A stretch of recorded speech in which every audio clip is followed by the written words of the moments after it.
Nelson Mandela ২৭ বছর jail খাটার পরেও তিনি রিকনসিলিয়েশনের ব্যবস্থা করেছিলেন, জাতিকে ঐক্যবদ্ধ করেছিলেন, জাতিকে এক সুতোয় বাঁধার চেষ্টা করেছিলেন। প্রফেসর ইউনূস যখন ক্ষমতায় আসলেন তখন সেই উদাহরণটা বারবার এসেছে। নেলসন ম্যান্ডেলা তার পুরো জাতিকে ঐক্যবদ্ধ করতে পেরেছিলেন সমস্ত হিংসা বিদ্বেষ ভুলে। সেই কাজটা প্রফেসর ইউনূসও করতে পারতেন, সবাইকে একত্রিত করতে পারতেন, রিকনসিলিয়েশনের ব্যবস্থা করতে পারতেন। সেখানে সত্য এবং মিথ্যা যাচাই হতো, যে যার কর্মের জন্য অনুতপ্ত হতো, অনুতপ্ত হওয়ার মধ্য দিয়ে একটা সৌহার্দ্যপূর্ণ পরিবেশ তৈরি করা যেত, যে পরিবেশটা পরবর্তীতে রাজনীতির জন্য একটা সুন্দর আবহ তৈরি হতো। কিন্তু সেটা হলো না। প্রফেসর ইউনূস সেটা করলেন না, না করে সে তার পরিবর্তে হিংসার চাষাবাদ করলেন। হিংসার চাষাবাদ করে এই দেশটাকে মবের রাজত্বে পরিণত করলেন এবং ২৪-এর আন্দোলনে ঢালাওভাবে পুলিশ হত্যাকাণ্ডের ব্যাপারে দায় মুক্তি দিয়ে দিলেন। অর্থাৎ কোনো পুলিশ হত্যাকাণ্ডের বিচার করা হবে না। সেখানে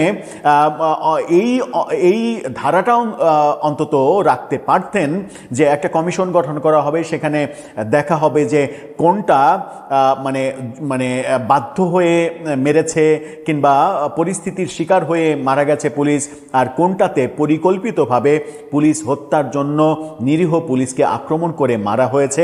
এই ব্যাপারটা যাচাই বাছাই করে আলাদা করে পার্ট বাই পার্ট করে বিচারের ব্যবস্থা কিছু কিছু ক্ষেত্রে করা যেত। এই কথা অনেকেই বলেছেন। সেই সময় অনেক কথা হয়েছে, ইনডেমনিটি নিয়ে অনেক কথা এখনো হচ্ছে এবং সম্প্রতি সাংবাদিক মাহবুব কামাল প্রফেসর ইউনূস যখন ব্যর্থ হয়েছেন তখন বর্তমান প্রধানমন্ত্রী তারেক রহমানের প্রতি আহ্বান জানিয়েছেন এরকম একটা ট্রুথ অ্যান্ড রিকনসিলিয়েশনের ব্যবস্থা করা, যেখানে সবাই যে যার মতো করে ভুল স্বীকার করবে এবং সেই ভুল স্বীকারের মাধ্যমে আমরা সবাইকে ক্ষমা করে দিয়ে সামনের দিকে সৌহার্দ্যপূর্ণ পরিবেশে এগিয়ে যাব। তিনি একথাও বলেছেন যে নেলসন ম্যান্ডেলা ২৭ বছর জেল খাটার পরে যদি সেটা পারেন, তাহলে বর্তমান প্রধানমন্ত্রী আপনি তো ১৭ বছর নির্বাসনে ছিলেন, নেলসন ম্যান্ডেলার চাইতে কম নির্যাতিত হয়েছেন আপনি। নেলসন ম্যান্ডেলা যদি এই মহানুভবতার পরিচয় দিতে পারেন তাহলে আপনারও পারা উচিত, আপনিও পারবেন, আপনি কেন পারবেন না, এরকম আহ্বান জানিয়েছেন। এরকম আহ্বান জানিয়ে তিনি বলছেন যে অন্তত একটি পুলিশ হত্যাকাণ্ডের বিচার হোক, যেটা দৃষ্টান্ত হতে পারে।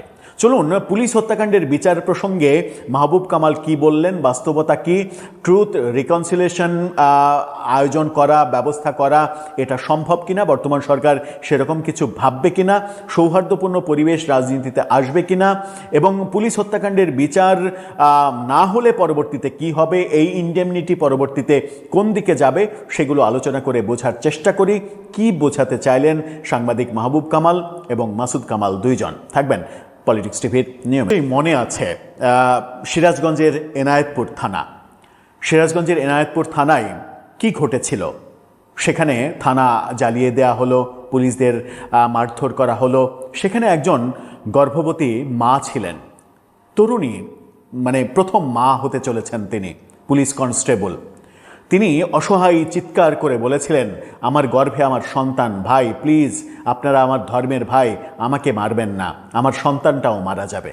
এই আর্তনাদ সেদিন সেই জঙ্গিদের কানে যায়নি। যদি এই আর্তনাদটা তাদের কানে যেত তাহলে গর্ভবতী ওই পুলিশ সদস্যকে তারা মারতে পারত না, কিন্তু তারা মেরেছিল। সেই গর্ভবতী মাকে সহ সবাইকে, থানায় যত পুলিশ সদস্য ছিল সবাইকে পুড়িয়ে মেরেছিল, থানা জ্বালিয়ে দিয়েছিল। সেই ঘটনা কি ২৪-এর আন্দোলনের মধ্যে হয়েছিল? সেই ঘটনায় কি এনায়েতপুর থানার পুলিশ জনতাকে মারছিল কিংবা জনতার উদ্দেশ্যে গুলি চালাচ্ছিল? তখন তো অলরেডি যুদ্ধ শেষ, তখন তো আন্দোলনকারীদের বিজয় হয়ে গেছে, তখন শেখ হাসিনা সরকারের পতন হয়েছে, শেখ হাসিনা সরকারের পরাজয় নিশ্চিত হয়েছে। তখন এই পুলিশ সদস্যরা সবাই অসহায় পুলিশ সদস্য এবং তারা কাউকে আক্রমণ করেনি, তাদের থানা আক্রমণ করে জ্বালিয়ে দিয়ে তাদেরকে মারা হয়েছে। মাহবুব কামাল বলছেন যে অন্তত একটি পুলিশ হত্যার বিচার হোক, সেটা এই গর্ভবতী মায়ের হত্যাকাণ্ড, যেন এটা একটা দৃষ্টান্ত হয়, যেন বলা যায় যে অন্যায়ভাবে কোনো কিছু ঘটালে, অন্যায়ভাবে কাউকে মারলে তার বিচার হয়। এটাতেও যদি আপনি ইনডেমনিটি দেন তাহলে এই ইনডেমনিটি কোনোভাবেই বৈধ ইনডেমনিটি হতে পারে না। ঢালাওভাবে পুলিশ হত্যাকাণ্ডের ব্যাপারে যে ইনডেমনিটি দেওয়া হলো সেটার বিপক্ষে তিনি বলছেন যে আপনি একটা কমিশন তৈরি করেন, এটা বাছাই করেন, বাছাই করে আপনি দেখেন যে কোনটাতে কোন দোষ আছে না আছে, অন্তত এই একটা, অন্য সব বাদ, অন্তত এই একটা হত্যাকাণ্ডের বিচার করে একটা দৃষ্টান্ত স্থাপন করেন যে বিচার করা হলো। এবং তিনি ইনডেমনিটি নিয়ে বলছেন যে এই যে ইনডেমনিটি দেয়া হচ্ছে, ইনডেমনিটি নিয়ে অনেকেই কথা বলছেন যে ইনডেমনিটি দেয়া মানেই হচ্ছে দোষ স্বীকার করা, অর্থাৎ তাদের দোষ আছে তাই ইনডেমনিটি দিচ্ছে, তাদের অপরাধ আছে তাই ইনডেমনিটি দিচ্ছে। কিন্তু বিপ্লবীদের তো অপরাধ থাকার কথা নয়। বিপ্লবীরা 5 আগস্ট পর্যন্ত যে যুদ্ধটা করেছে, সেই যুদ্ধ পর্যন্ত যে ঘটনাগুলো ঘটেছে, সেই ঘটনাগুলো আপনি ইনডেমনিটির আওতায় আনতে পারেন, কিন্তু 5 আগস্টে শেখ হাসিনা সরকার পতনের পরে থেকে শুরু করে 15 আগস্ট পর্যন্ত কিংবা তারও পর পর্যন্ত যে ঘটনাগুলো ঘটেছে সেগুলো কিভাবে ইনডেমনিটি দেওয়া হয়? পুরো আগস্ট পর্যন্ত, 31শে আগস্ট পর্যন্ত সমস্ত ঘটনার জন্য ইনডেমনিটি কেন দেয়া লাগছে? আপনি ইনডেমনিটি দিলে 5 আগস্ট পর্যন্ত দিতে পারেন, 31 আগস্ট পর্যন্ত কেন দেয়া লাগছে? সেই প্রশ্নগুলো আসছে।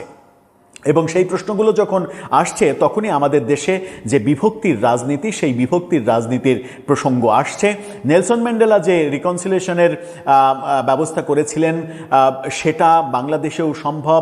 তারেক রহমান যদি তার বর্তমানে তিনি যে পজিটিভ ধারার রাজনীতি করছেন সেই ধারায় তিনি যদি সফল হতে চান তাহলে তিনি এরকম একটা উদ্যোগ নিতে পারেন যেখানে সবাইকে, এবং তিনি বলছেন যে আওয়ামী লীগের ভুলের জন্য আওয়ামী লীগ ক্ষমা চাইবে, অপরাধ স্বীকার করবে, এবং অবশ্যই তার চাইতেও বড় ভুল, তার চাইতেও বড় অপরাধ, ভুল না, তার চাইতেও অনেক বড় অপরাধ 71-এ যে যুদ্ধাপরাধের অপরাধ, মুক্তিযুদ্ধের বিপক্ষে থাকার অপরাধ, তার জন্য জামাত ইসলামকে প্রথম ক্ষমা চাইতে হবে, অপরাধ স্বীকার করতে হবে, এবং সবাই তখন আমরা অতীত ভুলে যেয়ে সামনের দিকে এগোনোর চেষ্টা করতে পারি। এই কথাগুলো তিনি বলছেন। এবং তিনি বলছেন যে পুলিশদের মারা হয়েছে সেই পুলিশ তো ডিউটি করতে গিয়ে মারা গেছে, সেই পুলিশ তো নিজের স্বার্থে কাউকে মারেনি, তারা হুকুম পালন করেছে, ঊর্ধ্বতন কর্তৃপক্ষের হুকুম পালন করা তার চাকরির ম্যান্ডেটরি ব্যাপার। সে আরেকটা কাজ করতে পারতো, সেটা হচ্ছে চাকরি ছেড়ে দিতে পারতো হুকুম পালন করতে না চাইলে। তাহলে চাকরি ছেড়ে দিলে তার পরিবার নিয়ে সে খাইতো কি, বাঁচত কিভাবে, সেই প্রশ্ন আসছে। সেই পুলিশ সদস্যদের আপনি যখন মেরে ফেলেছেন, একদিকে ইনডেমনিটি দিচ্ছেন, আর একদিকে তাদের পরিবারের খোঁজখবর নিচ্ছেন না। তারাও তো মানুষ, পুলিশও তো মানুষ, তাদের পরিবারও তো আছে, তাদের পরিবার এখন কিভাবে আছে, তারা খেয়ে আছে নাকি না খেয়ে আছে, সেগুলো দেখার দায়িত্ব তো রাষ্ট্রের, কারণ তারা রাষ্ট্রের কর্মচারী ছিল। রাষ্ট্রের কর্মচারীর খোঁজ আপনি রাখবেন না, তাদেরকে ঢালাওভাবে জাতির শত্রু হিসেবে আখ্যা দিবেন, এটা কোনোভাবে গ্রহণযোগ্য ব্যাপার হতে পারে না। এবং তাদের নিরাপত্তারও ব্যাপার রয়েছে যে তারা নিরাপত্তাহীনতায় ভুগবে, নিরাপত্তাহীনতায় ওই সময়ও ভুগেছে আন্দোলনের সময়, এখনও তাদের পরিবার নিরাপত্তাহীনতায় ভুগছে। সব মিলিয়ে যেটা মাহবুব কামাল বলছেন যে ইনডেমনিটি কখনোই টেকে না। ইনডেমনিটি যত বছর পরেই হোক, আমরা 75-এর 15 আগস্টে বঙ্গবন্ধু হত্যাকাণ্ডের ইনডেমনিটি দেখেছি, সেটা কি টিকেছে? টিকেনি। আওয়ামী লীগ ক্ষমতায় এসে সেটা বাতিল করে বঙ্গবন্ধুর খুনিদের বিচার করেছে, ফাঁসি দিয়েছে, ফাঁসিতে ঝুলিয়েছে।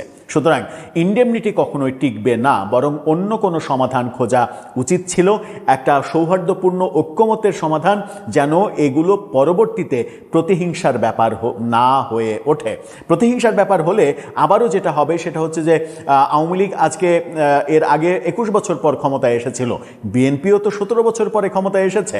21 থেকে 17 4 বছর কম, এবং এই রেশিওতে যদি ভাবি তাহলে এবার 8 বছর কমে 9 বছর পরে আওয়ামী লীগ ক্ষমতায় আসতে পারে, কিংবা 10 বছর পরে আগামী নির্বাচনের পরের নির্বাচনেই আওয়ামী লীগ ক্ষমতায় আসতে পারে। এরকম ভাবনা তো ভাবা যেতেই পারে। আওয়ামী লীগ যদি আসে তাহলে কি আবার তারা প্রতিশোধের নেশায় মত্ত হবে? এই ইনডেমনিটি বাতিল করে তারা যদি প্রতিশোধের নেশায় মত্ত হয়, তাহলে যাদেরকে আজকে ইনডেমনিটি দেওয়া হচ্ছে তাদেরকে রক্ষা করবে কে তখন? বরং এর থেকে ভালো সমাধান হচ্ছে একটা ট্রুথ অ্যান্ড রিকনসিলিয়েশনের ব্যবস্থা করা, যেখানে সবাই যে যার মতো করে তাদের ভুলগুলো, পুলিশ যারা মেরেছে তারাও তাদের ভুলগুলো বলবে, আওয়ামী লীগ তারা যে ভুল করেছে তাদের ভুলগুলো বলবে, জামাত 71-এ যা ভুল করেছে সেই ভুলগুলো বলবে, বলে যেটা হবে সেটা হচ্ছে যে সবাইকে ক্ষমা করে দিয়ে সামনের দিকে এগিয়ে যাওয়ার একটা বন্দোবস্ত তৈরি হবে, নতুন করে নতুন পথ চলা শুরু হবে। দর্শক, আপনিও কি সেভাবেই মনে করছেন, নাকি এটাই বাংলাদেশের পরিণতি, যে এই হিংসা এবং প্রতিশোধের রাজনীতি এটাই অব্যাহত থাকুক, এটাই অব্যাহত থাকবে? আপনার মতামত জানিয়ে লিখতে পারেন আমাদের কমেন্ট।